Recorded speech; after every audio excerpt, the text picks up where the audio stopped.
En el vídeo de hoy vamos a ver algunos de los gráficos y dashboards más importantes, al menos de los que yo miro, para analizar cómo han ido evolucionando las revoluciones y cómo se están gestionando los cambios de marcha en una vuelta o incluso en varias, para detectar si hay algunas tendencias y dónde se pueden conseguir algunos segundos más, optimizando esas revoluciones y ese cambio de marcha. Así que vamos a ello. Muy buenas, pues si eres suscriptor del canal ya lo sabrás de sobra. Si no lo eres, te recomiendo que lo hagas ahora, aprovecha este momento para suscribirte. Pero sin duda el primer gráfico que miro, como te podrás imaginar, es el dashboard básico del pilotaje, que ya hablamos largo y tendido sobre él. De hecho hay un par de vídeos, te dejo aquí uno de ellos para que le eches un vistazo y sepas un poquito cómo se interpreta. Pero en este caso evidentemente lo tendría que mencionar, y es aquí donde tenemos el tema de las revoluciones y los cambios de marcha. Esto es fundamental porque te pone en contexto todo el pilotaje para que entiendas por qué se están disparando las revoluciones o por qué están decayendo, cómo la gestiona el piloto con los cambios de marcha y con el resto de variables que ha llevado al piloto a hacer eso. Porque por supuesto tienes también los dos pedales, aquí acelerador y freno, también el giro del volante aquí al final, porque bueno, todo esto te va a ayudar a entender por qué el piloto está reduciendo marchas o subiendo las marchas en cada uno de los puntos. En este caso pues ves que estamos comparando dos vueltas, que realmente en este ejemplo no era exactamente para comparar dos vueltas, pero creo que para la explicación del vídeo viene bastante bien, porque hay algunas diferencias sustanciales, ¿no? Por ejemplo, aquí tenemos una diferencia muy grande entre la vuelta gris, que será de referencia, y la más coloreada, más fuerte, que es la que queremos analizar en un hipotético caso. Entonces aquí puedes ver fácilmente cómo afecta el cambio de marcha a la revolución. Evidentemente, cuanto mayor sea la marcha que llevas, es decir, una marcha más larga, mayor, menos serán las revoluciones para esa misma velocidad del coche. Y eso lo vemos aquí claramente. En este caso vemos que se llega a meter primera en la vuelta de referencia y lo que hace es que las revoluciones se disparan. Vemos que aquí las revoluciones de la línea gris son mucho más altas que las revoluciones de la línea coloreada. Luego ya habría que entrar a valorar si ha sido más eficiente o no, aunque ya te digo que viendo aquí el tema de la velocidad parece que sí que se ha podido ir ahí a más velocidad, incluso meter menos giro de volante según vemos ahí, pero bueno, esto ya son pequeñas cosas que podríamos ir detectando simplemente viendo este enorme cambio, que además se ve muy bien. Si miras por ejemplo el pedal del acelerador, es muy complicado verlo, excepto porque en el cambio de marcha se levanta un poco el pedal del acelerador, pero sería complicado en el caso de tener un sistema automático que no necesitas levantar el pedal del acelerador, pues sería muy complicado verlo, porque el gráfico del acelerador en las dos vueltas es prácticamente igual. Sin embargo, si te vas al gráfico de las marchas y de las revoluciones, pues lo puedes ver fácilmente. Y si luego te fijas aquí, por ejemplo, que se ha podido ir a más velocidad sin que patine la rueda y sin que haya cosas raras, aunque aquí en la línea gris sí que se ve algo raro, pero bueno, no me quiero meter tampoco a analizar mucho esta vuelta. Pero bueno, te puede servir bastante bien no solo para ver qué se está haciendo en cada momento, sino poner un poco en contexto con lo demás de qué estaba haciendo el piloto con el resto de las manos y de los pies y del giro de volante y demás, y un poco cómo ha afectado la velocidad del coche, que al final es lo que intentamos optimizar, ¿no? Que el coche vaya lo más rápido posible en cada punto. Luego, evidentemente, habría que entrar a ver si el hecho de ganar aquí velocidad ha hecho que se perjudique un poco más adelante porque haya que levantar, etcétera. Pero bueno, es bastante ilustrativo. Luego, otro dashboard que suelo mirar mucho es este, en el que se combina un poco tanto los cambios de marcha y las revoluciones con la velocidad de cada una de las ruedas, es decir, agrupadas por ejes como siempre. Tenemos aquí, por ejemplo, el eje delantero, aquí el eje trasero, en el que esta línea verde indica la rueda delantera derecha, la línea roja es la delantera izquierda, aquí en el otro gráfico la línea amarilla sería la trasera derecha y la azul que vemos aquí, por ejemplo, un piquito, sería la trasera izquierda, que esto si has podido echar un ojo al libro que tendrás en la descripción de Telemetría en Fórmula 1, sabrás que era como curiosidad popular, que era porque antiguamente el logo de Windows, que estaba en todos lados, pues tenía estos colores en cada uno de los cuadrados, entonces era una manera fácil de verlo, ya el logo cambió. Pero bueno, por costumbre, al menos yo lo sigo utilizando así. Y esto te hace entender muchas cosas. Por ejemplo, vemos aquí que la vuelta que nosotros queremos analizar, la que tiene un color más fuerte, las revoluciones caen mucho respecto a la vuelta de referencia, que sería la línea gris. Y si miramos los cambios de marcha, pues realmente se ve como en la vuelta de referencia la gris se reduce un poquito antes, y eso haría que las revoluciones subiesen respecto a la que queremos analizar nosotros, pero esa diferencia, que sí que es notable, no debería significar un cambio tan drástico en la diferencia que hay entre las dos revoluciones. Sin embargo, si nos vamos a analizar las velocidades de cada rueda, vemos como aquí, por ejemplo, la rueda delantera derecha, que es la verde, se está bloqueando porque vemos que su velocidad es cero, es decir, esa rueda no está rotando. De hecho, si miramos el eje trasero, vemos como la línea amarilla, que es la trasera derecha, también tiende un poco a bloquearse.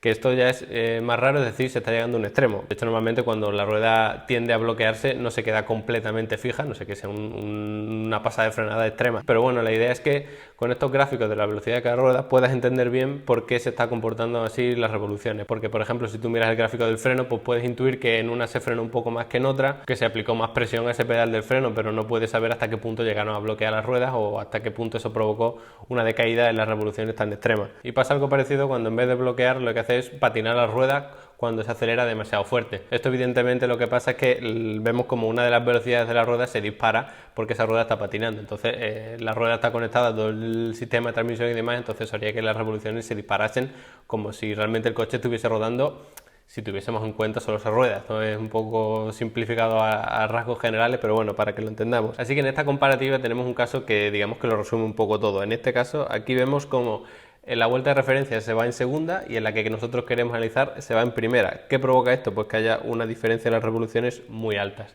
Pero al mismo tiempo, aunque se mantienen esas dos marchas, fíjate en que aparece un pico aquí en las revoluciones. ¿Y por qué pasa eso? Pues si te vienes a la velocidad de las ruedas traseras, que en este caso son las motrices, las que aplican la potencia del motor para empujar el coche, pues patina un poco, es decir, desliza esa rueda y se ve claramente porque vemos un pico hacia arriba sin ningún cambio de marcha, sabemos que está aquí constante. Entonces eso es lo que ha significado, si una velocidad de una rueda se dispara, lo que pasa es que de repente patina y no está empujando el coche, sino que está rotando en el mismo sitio y por eso en las revoluciones se ve ese pico de porque ha deslizado. Así que como puedes ver, comparando tanto los cambios de marcha y las revoluciones con la velocidad de cada una de las ruedas, pues vas a conseguir mucha información y muy útil. Luego también sería muy interesante, por supuesto, entrar a valorar cuál es la velocidad relativa de cada rueda para saber de una manera un poco más fácil incluso si está deslizando o bloqueando, pero bueno, también tiene sus limitaciones. Si no sabes lo que es la velocidad relativa y la absoluta, pues también tengo un vídeo en el que te lo explico, así que te lo dejo por aquí. Luego además, si eres suscriptor del canal, pues tienes otro gráfico que conocerás, que es este.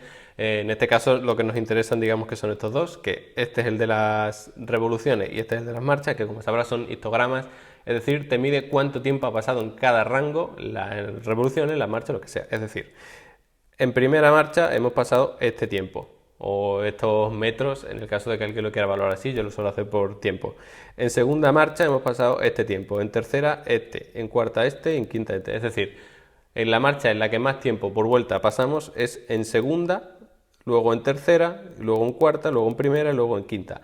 A rasgos generales, porque ya vemos que, sobre todo en estas, en segunda y tercera, parece que el piloto cambia un poco. Este es un caso hipotético en el que las diferencias se ven de forma abismal, ¿no? Pero bueno, sí que se podría utilizar para ver que el piloto, digamos que no tiene muy claro a lo mejor cuándo va mejor el coche en segunda y cuándo va mejor en tercera.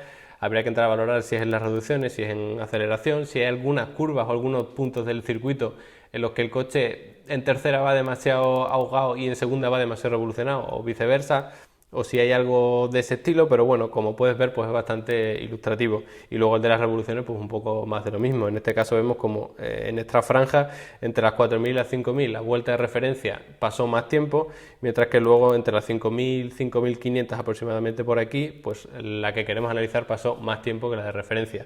Entonces, bueno, pues estos histogramas, también tengo un vídeo explicándolo, por supuesto, que te dejo el enlace por si lo quieres ver, en el que además vemos los 6 y una vez más es una manera de aportarte más información. Evidentemente no es necesario que los analices en profundidad todos cada vez que vas a hacer el análisis de una vuelta para ver dónde se puede mejorar. Pero si notas, sobre todo en el gráfico general del pilotaje, en este de los histogramas, que hay algo raro con las marchas y las revoluciones, que no se está yendo siempre en las mismas marchas y revoluciones, pues entonces sí que sería interesante ir a analizar por qué, si es un tema de pilotaje, si es un tema de configuración del coche o por qué está pasando eso, incluso si depende de las condiciones ambientales, ¿no? Así que ya por último el gráfico que te quiero enseñar es este, en el que se ve las revoluciones del coche para cada velocidad, es decir, este eje sería a qué velocidad va el coche y esta a cuántas revoluciones va. Por ejemplo, en este punto concreto, pues tendríamos que el coche va a lo mejor a 180 km por hora y a 6.300 revoluciones. Y luego se divide por colores porque evidentemente toda esa velocidad no lleva las mismas revoluciones si vas en cuarta o en quinta. Entonces se divide por colores. Esto en un mundo ideal, digamos, pues tendrían todos una línea recta así, esto un poquito más inclinada, esto un poquito más, esto un poco más y así.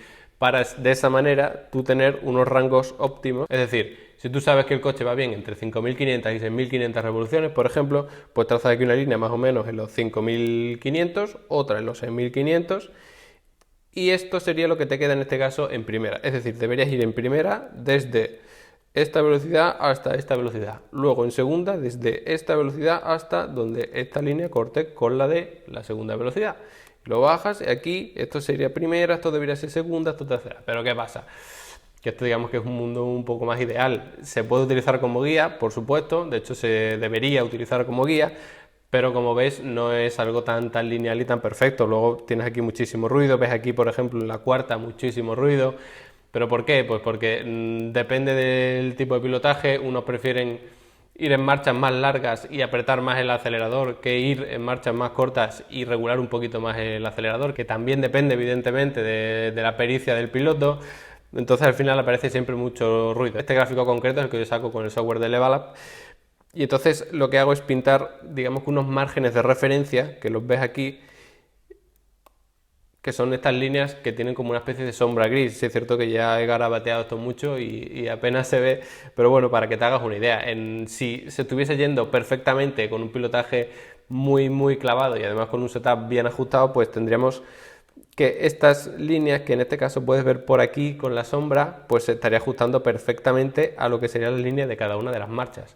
Pero es que además en este caso, por ejemplo, en la línea azul se ve bastante bien, obviando los garabatos rojos que he hecho ya, pero tendrías aquí, digamos, que la línea ideal, solo que luego aquí aparece mucho ruido y aquí aparece como otra especie de línea que también tiene que ver con reducciones de marcha demasiado pronto o demasiado tarde y con un montón de factores de este estilo, ¿no? De hecho, ves, por ejemplo, que en la quinta marcha algo está pasando porque esa quinta marcha no se está gestionando como debería. Vemos aquí, esto sería la línea óptima teórica y sin embargo tenemos aquí otra que no tiene buena pinta en absoluto. De hecho, si tú quieres aprovechar bien esa quinta marcha, lo que tendrías que hacer sería tenerla a la misma altura que las demás, porque esa quinta marcha, si estábamos hablando en un hipotético caso que el coche debería estar entre 5.500 y 6.500 revoluciones, o en este caso a lo mejor sería entre 5.000 y 6.000, vemos que la quinta marcha ni siquiera llega a esos puntos óptimos, siempre está por debajo. Entonces lo que habría que hacer es o alargar el resto de marchas, si no se quiere hacer mucho cambio de marcha por lo que sea, si fuese un cambio manual. Pero si es un cambio secuencial muy eficiente, pues lo que habría que hacer probablemente sería reducir el resto de marchas, sobre todo la primera, que aquí parece bastante larga, y hacer que todas las marchas trabajen en un rango óptimo. De esta manera estarías evitando mucho ruido y además se vería como el motor trabaja mucho más tiempo en su régimen óptimo. Luego yo personalmente aparte pues me saco una tabla que sale con el porcentaje de vuelta en la que se ha ido al rango óptimo, por encima, por debajo y luego además en concreto con cada una de las curvas para saber en qué curvas no se está gestionando bien los cambios de marcha, tanto al salir de ellas subiéndolo como al entrar en curva, que es donde se va reduciendo las marchas. Pero bueno, esto ya sería entrando un poquito más en materia de cómo optimizar todos estos cambios de marcha, que lo haremos en futuros vídeos, así que te recomiendo que te suscribas.